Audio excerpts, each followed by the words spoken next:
I'm a guy that's 25. Lego Star Wars is my life. I like Ryan Johnson. I'm Rich Boy J.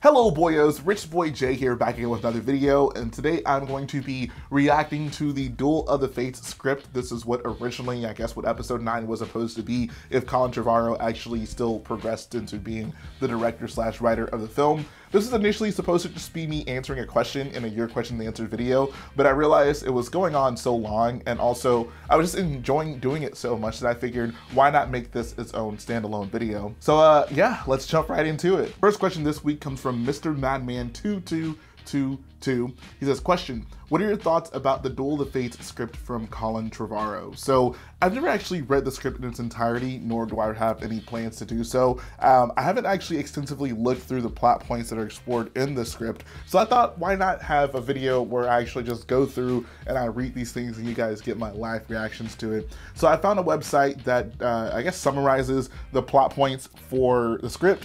It's a bit long, so this might be a long segment of the video, but I'd love to give you guys just an idea of what I think about this, like fresh off the cuff. I know very few things about it, so you can consider this a pretty genuine first reaction to the script. So let's talk about it. First things first, we have a crawl. It says, the iron grip of the First Order has spread to the farthest reaches of the galaxy. Only a few scattered planets remain unoccupied.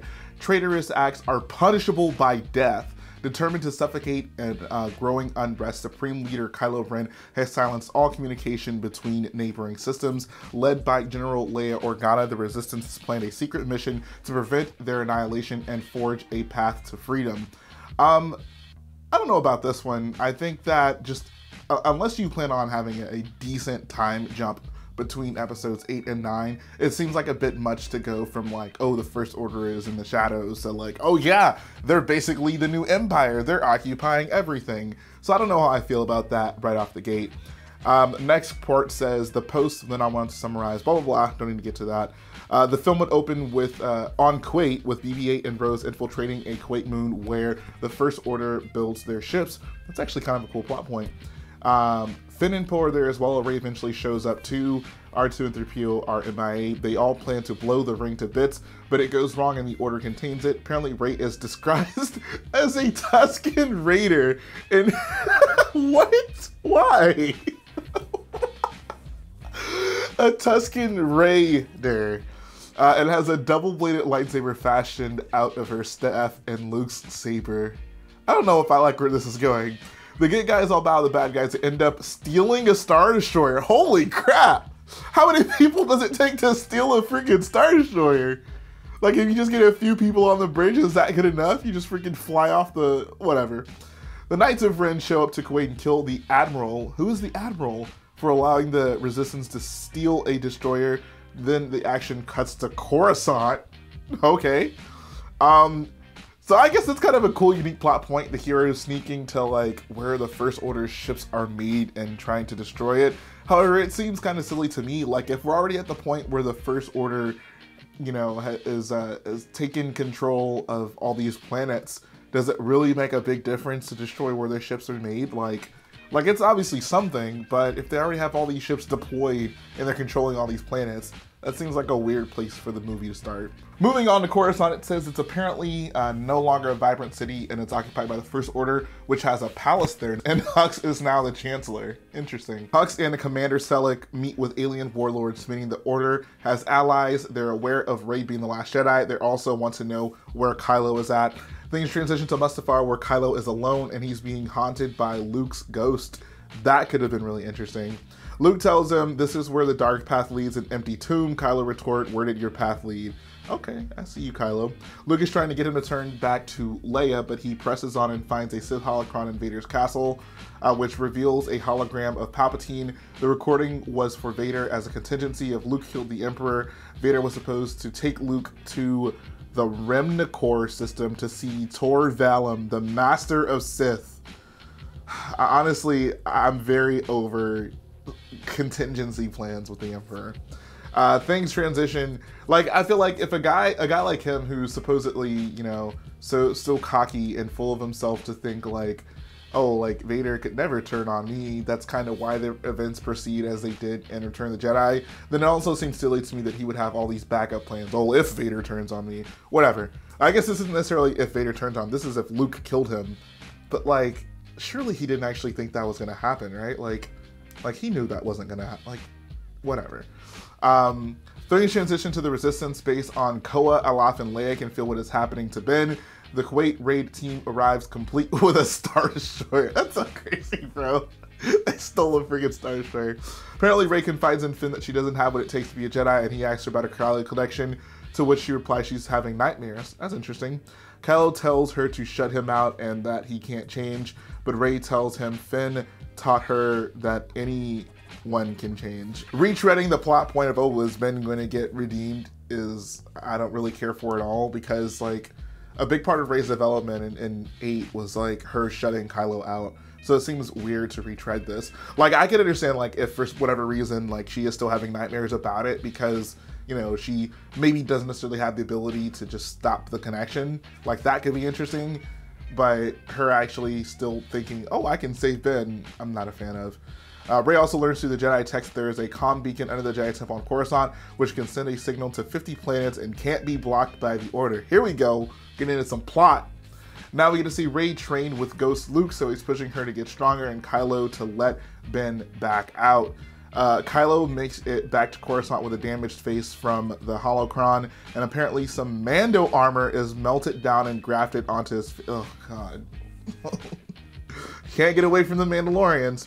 Things come back to Rey and Luke, who are still training and arguing the merits of the light and dark side of the Force. Rey basically doesn't want to be a Jedi because she is a no one, but Luke presses her on how the Force is speaking to her.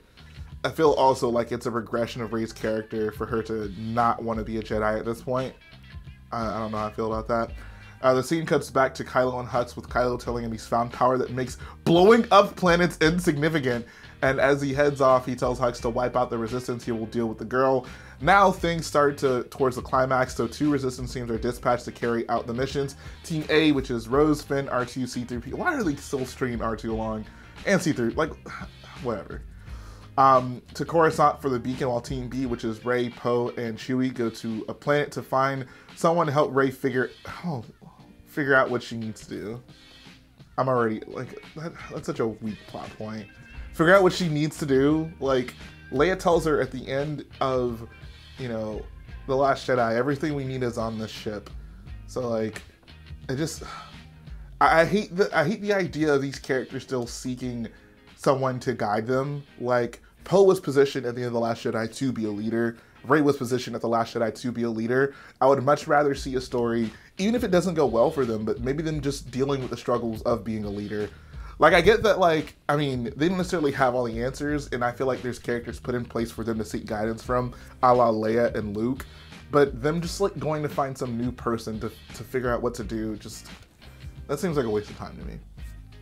Meanwhile, Kylo goes to the Sith planet of Remnicor, but before he does so, he chucks Vader's helmet off a balcony and yells at him for allowing love to cloud his judgment. Allowing love to cloud his judgment. Bro, he's like, grandfather, how dare you be a simp? You really let a woman... Oh, God. That's so funny. That's amazing.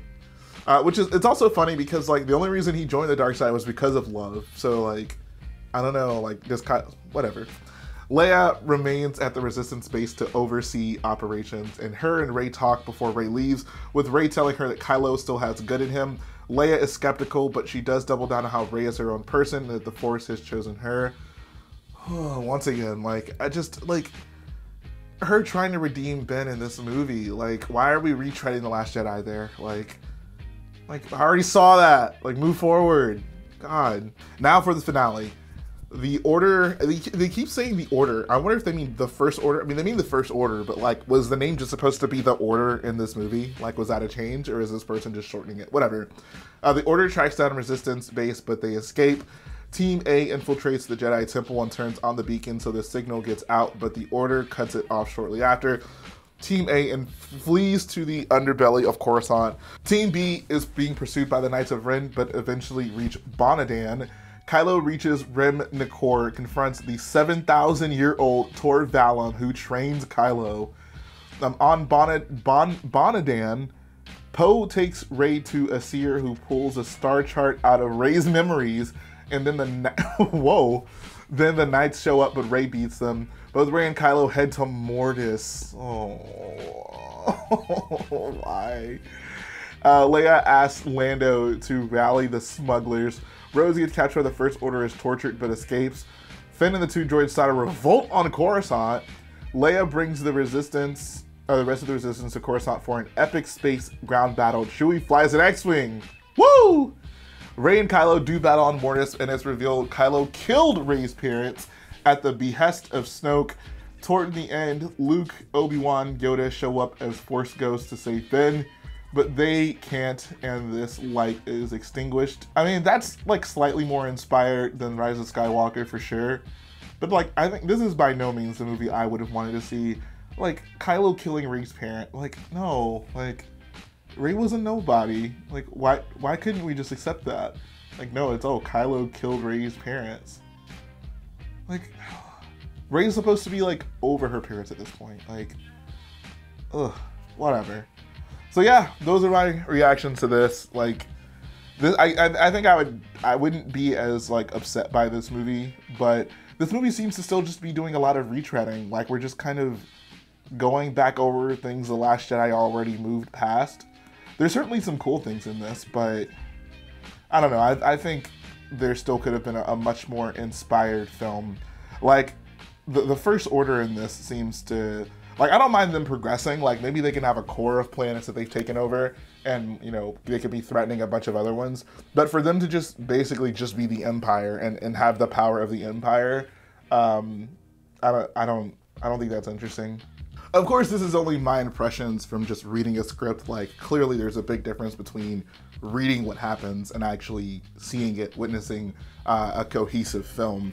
But I mean, I think this was definitely better than what we got. Like, I don't think this does a great job at building on what The Last Jedi sets up, but it at least is, I don't know, just like a progression of that story. It doesn't feel just like, oh, like where do we go now? Oh, bring the Emperor back. Like, it very much so still feels like the main characters that were set up are still the main characters. Like, Kylo being the big baddie in this movie is exactly what I want to see. I think that's really why I would have much preferred to have seen this movie. But there's still like many things throughout this script that I have issues with. But hey, like I said, like, I mean, who knows if I would have actually seen it, it might have a much different impression on me than just reading what happens. But I'd love to know what you guys think about this movie. Leave it in the comments section below. If you've read the complete script, let me know. If this is your first time actually hearing plot by plot, if this is your first time hearing plot point by plot point, like how this movie is gonna go, I'd love to know how your impressions of it are. Is it preferable to what we got in Rise of Skywalker? But that's gonna finish things up today, guys. If you like what I do, go ahead and support the video by hitting the like button, support the channel by smashing that subscribe button, and I'll be back again very soon.